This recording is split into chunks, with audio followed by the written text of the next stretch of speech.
Yo, listen. So, video right here, all right? I hope this shit come out good. Honestly, I'm praying that it do because if y'all notice, it got rain in the background. I'm under some covers right now, and we trying to make this shit work, okay? I could barely even hear myself right now, but that's the whole point of the mic. So I'm hoping that it follows through and it does what it's supposed to do. All right, so this video is a video that I wish I would have saw maybe a couple years back. Because this is another one, as I say in many other things that I make. Okay, I am preaching things that are reflective of my mistakes. All right, 100%. This video is going to outline some of the guidelines that I have learned to implement, that have guided me to success rather than the fails that of holiday weeks, holiday years, holiday months, as a matter of fact. Because, holiday is a holiday, that suffix, right? That word day. But then, when it comes to nutrition, sometimes it turns into holiday months. And, holiday months lead to a lot of food, a lot of calories in excess, and that leads to a lot of pounds, okay? So that is what we are on the topic of today, okay? We talking about holiday weight gain, holiday, holiday feasting, holiday grubbing, eating, all that stuff, right? We talking about how to mitigate the damage and how to do things that I have found work for me, right? And I'm here to bring y'all along, and I'm gonna let y'all do what y'all want to with this information, but not a doctor. But, on the topic of that, saying not a doctor, I'm also not trying to diagnose you as far as, mental disordered eating habits or anything like that, because I will acknowledge some of that in this video, okay? That's a disclaimer just ahead of time before the time comes, okay? So I will be talking about some past eating disorders that I did have regarding not only holiday time, but just in general, and if that's triggering to some people, I know it is. Feel free to click off this video. But as you see in this video, okay, the thumbnail is not a fucking lie.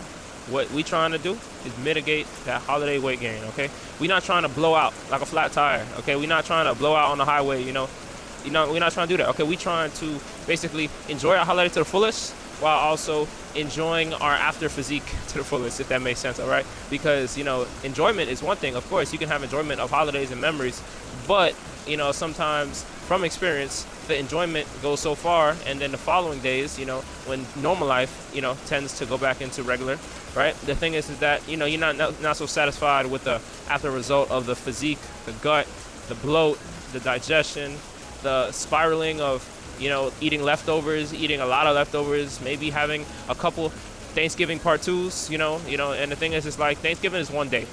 I will preface that. Thanksgiving is one day, and also when we get into our Christmas month, New Year's Eve, Christmas Eve, those are one day in themselves as a holiday, okay? They might be near each other, but they're still one day, all right? And for those of you that celebrate Hanukkah, I'm not too sure on the details and the rules, but, most likely there's a feast. As we are in America, that is a part of our culture. We feast as one, and, we enjoy each other's company and have a good time, right? So the thing is that that's the topic, feasting. Feasting, fear of feasting, okay? It's a little series I'm putting together, as a matter of fact. I'm going to throw another one up together when it comes to around the Christmas time of holidays, right? But on the topic of Thanksgiving, all right?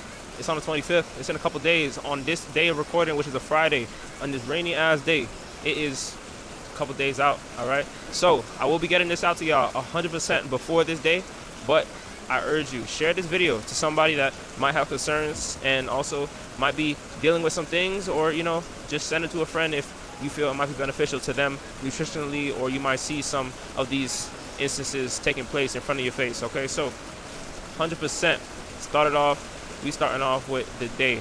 The day is a day like any other, all right?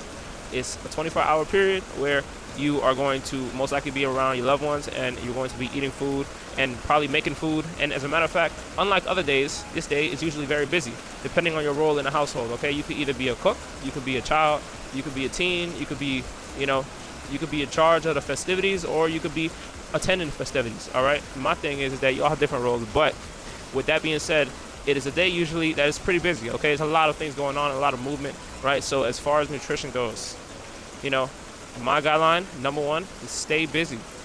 Make the most out of your day. Don't only, engage, 100% engage in your loved ones. Engage in, this is the time for me specifically that I am going back home from my college dorm. I'm looking at the same walls 100% of the time, and it is going to be a change of pace and a change of scenery, and I could be with my loved ones. And the thing is that why would I not want to engage? That's me. Y'all take what y'all want with that. But engagement is also related to busyness. So in nutrition, conversation on nutrition, stay busy, because when you are busy, you're actively doing something. When you're doing nothing, how many times have y'all came to the realization that y'all thinking about food on a regular fucking day? If y'all doing nothing, most of the time, if you're bored, food is on your mind. As it is for humans, that is our comfort. That is a mechanism that we gravitate to because it's so abundant in our country that we are in right now, all right? And that has a whole other conversation of the negatives that poses, right? And the abundance of things, right? Maybe things shouldn't be so abundant, you know, we wouldn't be looking so abundant, right? But the thing is that things are of abundance. So boredom leads to usually eating. So my tip number one is when you are on that day, when you're with your loved ones, with your family, stay busy. Be in the kitchen, get things cooking, you know, get the ingredients, you know, help them out, read the list off, you know, whatever you got to do, play some ball. My thing, I got a basketball court right beside my house, right? That day, if I'm not actively, because I'm also a cook, you know, I like to make the gains in the kitchen, of course, not just in the gym, but, you know, if you are also trying to, you know, be a cook, be a kid, whatever, be active, and also just move. Movement allows expenditure to take place. You will be burning calories, therefore, in the day, when it comes down to eating time, you know, the calories that you're consuming would not straight shuttle to the fat storages, you could say like that, all right? Because movement promotes mobility, promotes calorie burning, and in a way, you don't even got to think about it. Have fun, engage, be active, stay busy. Calories are going to burn themselves, okay? Not even going to be a question. Number two, something right here, you know, y'all might have seen it. We got a Diet Pepsi, and I'm not talking about fucking Diet Pepsi specifically. What I'm talking about is low calorie to 0 calorie drinks, and specifically carbonation. Okay, carbonation, right? For example, is a Diet Pepsi. It could be Diet Mountain Dew, Diet Coke, whatever your preference is, even Diet fucking Dr. Pepper, right? But the thing is that it is carbonation. Carbonation is gas bubbles that is going to fill up your stomach, and it's going to make you feel satiated. All right, in this day, right? Let's just say in the whole entire day you usually consume 2,000 calories. I'm going to base this off of a make-believe 2,000 calorie diet, right? Let's say along with you being busy, right, tip number one, and you hydrating, and along with doing all those tasks and all that cooking and all that stuff, sipping on some carbonation, sipping on a low-calorie drink that satisfies a flavor and also is something of satiety due to the filling of the gases, right? You are going to find that you eat less indirectly.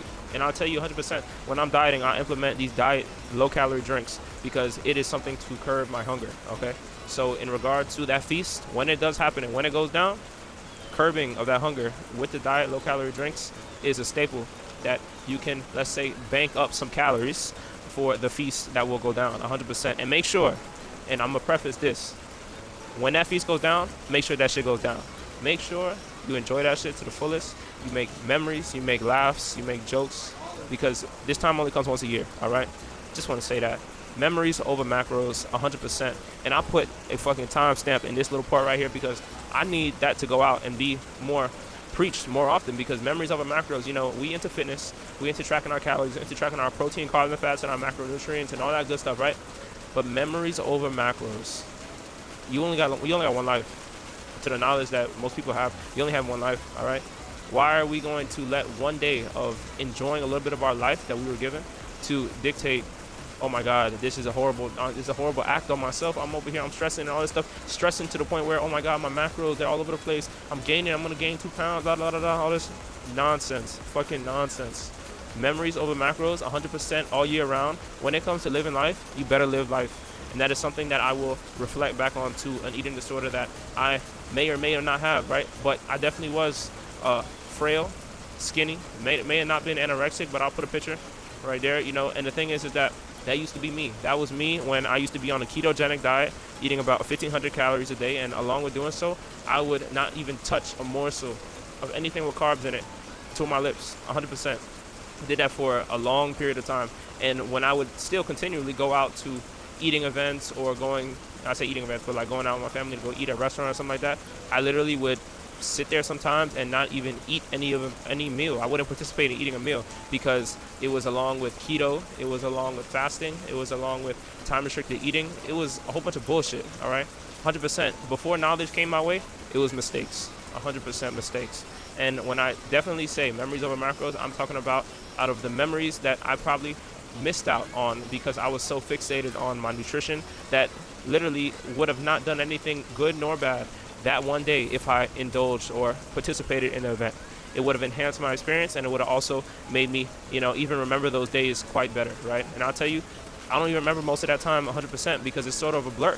Because most of my time was literally centered around my nutrition, and I didn't really go out. I didn't really, have fun, live a little bit. I didn't do none of that. So, that time in my life was a low point, but along with it being a low point, it is not that much of a vivid memory because I didn't have memories in that low point of my life that was memorable for me to recall. You get what I'm saying? So, memories over macros. I'll say that shit and I'll say it again. I say it to your face, say it to your mom, your dad. Share it to anybody you know because macros, they do become an obsession when they are the priority over life. Think about that. Macros are a tool. Tracking your calories is a tool. These are all tools, all right? Tools in the tool belt that you can implement for your, reasons of losing weight, gaining muscle, whatever it may be, right? But the thing at the end of the day is that these tools are to remain as tools. They are not to remain, they're not, in the Constitution by the law. They are not anything of any power, and when I do say that, I am a recovered, right? Past tense from this low point in my life, but I will say, and I will stress that I can definitely speak on it is very difficult. It is difficult to be in that position, but also to come back from that position in a positive manner. And as far as positive, I mean, rebound. I did rebound, and I put a picture right there too. You can see all of it. I've done it all. And when I say I make mistakes, it's because I made mistakes, and I made mistakes on top of mistakes. But guess what? All that shit, I'm talking past tense. My words and my sayings, that was my old me, okay? This new version of me is the best version of me because I have found education. I have found enjoyment of life, how to enjoy life, and how to look at life from a different perspective beyond nutrition. As I am a nutrition major in college right now, life is more than your nutrition. Life has so many different aspects to it. Yes, you got to eat every day, but there's also things that are part of your everyday, all right? When it comes to that, being busy, number one. Carbonation, number two. And number three, we talking about choosing your battles wisely, all right? Choosing your battles wisely. When I say that, I'm in reference to a plate. I'll tell you 100%, my plate is not just going to be one. It might not just be two. It might not just be three, right? That's me. But if you guys fall in that same boat, the thing is that when you guys come and start picking your plates together, when that food array, that spread is on front of your face, okay? Listen, my guideline is take one plate, get a little portion, a little morsel of every single option there is, all right? Let's say there's 10 things on the table, get 10% of every single plate, every single platter, okay? 10% equal 100% on your plate, all right? 10%, 10%, 10%. Spread it out in little morsels of each little thing. So that first time around, the first plate is going to then dictate how much of what you actually enjoy you're going to continue to get. You get what I'm saying? I know you do. So when it comes to plate number one, that is like the tester. That is the, you testing the waters, you dipping your toe in, feeling if it's hot or cold, right? You seeing what you enjoy out of the spread that's there, because 9 times out of 10, it's always a meal, there's always a platter, there's always a dish that might not be that good. Oh man, it was hyped up. Everybody be like, oh, I made this, yo, try this right here. No, listen. Sometimes it's not that good. Sometimes it might be good. What you gotta do is, you gotta figure that out for yourself. But in doing so, what you do is, first plate, take a little piece of everything. Dabble in everything, whether that be in the dessert side, the main course side, the protein, the fat, the carbs, whatever it may be. Take a little bit of everything. That is your tester plate. When you, let's say, dig into a little piece of every single little thing, plate number two is going to be your plate where you got the mindset towards, what you want. You know what is good. You know what is hitting that taste bud, that palate the right way, and you know what is going to make you the happiest. And you know what to indulge on to the fullest because you figure out what is not so good and not that good. And when I also say the tester plate is number one, I'm not necessarily fully eating the whole servings that I put out for myself. It's more like I'm getting a lot of little and I'm tasting, and then, okay, you know what? I'm going to either give this to my grandma, give this to somebody else, or maybe throw it to the dog on the floor, whatever, type thing like that. But plate number two is when I'm going to be making smart choices as far as what I like over what I don't like. I don't mean smart as far as healthy and not healthy. That's irrelevant. This day, memories over macros, who gives a fuck? We talking about what is good and what is not good, smart choices. Plate number two, you know what you want, you know what you're going for. Bam. Now, along with that plate number two, I got another tip. It's about the pace at which you are indulging on your newfound, your favorites, all right? It's about the pace. Internally, in order for your stomach to receive signals that you are full and satiated, it takes time. All right. When it comes to eating and making you know a meal happen and going down, right? The thing is that to the brain, to the stomach, the signals, they do tend to be slow. When it comes to that, the signals are controlled by the pace at which you eat, and also, you know, the type of food that you're eating. Okay, let's say you're eating something that's very voluminous. Okay, like a big old salad, take you a long time to eat. 9 times out of 10, along with the size that big volume salad is gonna have, it will satisfy your stomach because it will fill your stomach. It will expand it because it's full.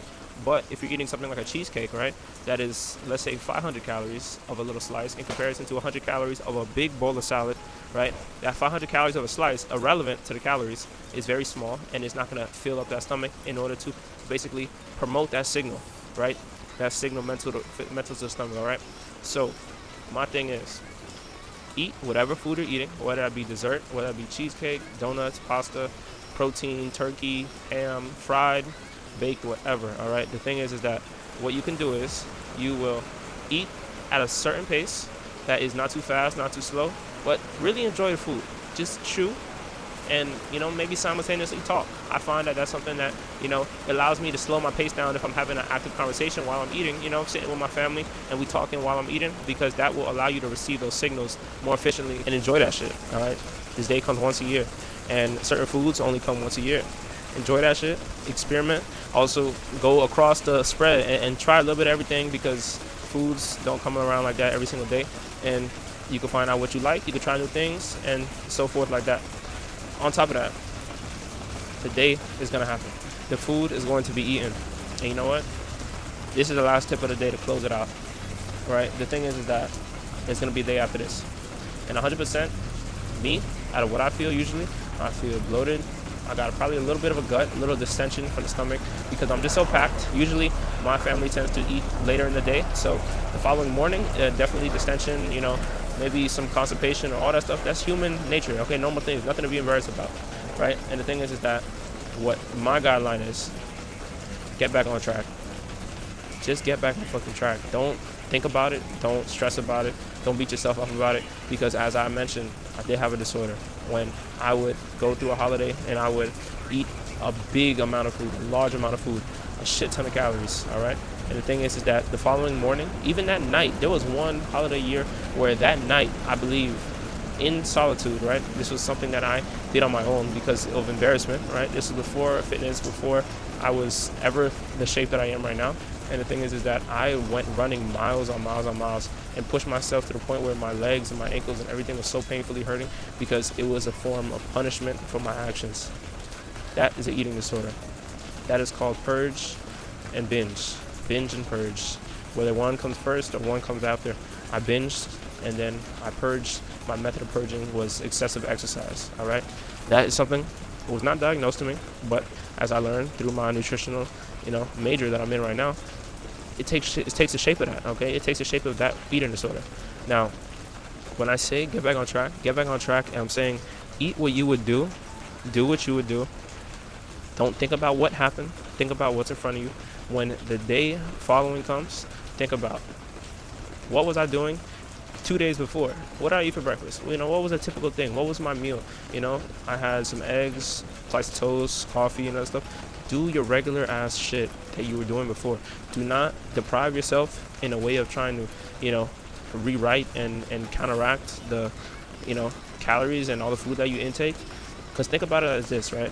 You intake those calories not only for the purpose of Thanksgiving, right, as the holiday once a year comes by, but you also were surrounded by your loved ones. You also made memories. You had a good time. And that, in my opinion, is what I reflect on to surpass my negative thoughts to myself. What else was I doing that day, that night, that feast that I can focus on? Because if you just focus on the food, I will tell you 9 times out of 10, you will beat yourself up on the numbers, the estimations, the guesstimations, and it will make you feel negative on yourself if you do happen to, see a distension in the stomach, a bloat in the stomach. Overlook that by reflecting on what you were doing at the same time that food was going in. You were laughing, you were smiling, you probably saw something funny, you had a nice day, and your day was surrounded by your loved ones. That's what I'm gonna leave y'all with right here, okay? Listen, I've done this shit, I've messed up, and I'm telling you all of this information, these guidelines, through my mistakes and what I've learned from my mistakes. All right. It's a rainy ass Friday right now. I'm probably talking, and hopefully this voice and everything comes out clear. But this is something sincere to me, 100%. And on the topic of nutrition, this is a big reason why I'm even in this major. I'm learning and I'm educating myself to be a registered dietitian and a nutritionist one day in my life, because I have been there and I understand in full sincerity what it feels like to go through those problems. And that's what I'm here for. All right. As I said, I'm not a doctor. I'm not a certified nutritionist, registered dietitian, but I'm talking out of practical experience. And practical experience, in my opinion, sometimes it supersedes factual. It supersedes titles and credentials. I'm talking because I've been through this shit and I did this shit. And these are guidelines that I will do and I will follow to do. And if anything, I will probably learn and continue to learn and perfect. But these are just something I'm trying to give you to help you out with this day in particular. Memories over macros. Don't stress the little things. Have fun. Enjoy your holiday. Subscribe. Follow me on Instagram right there. Follow me on TikTok right there. And guess what? Y'all eat some good ass food. Don't think about it. Just do that shit.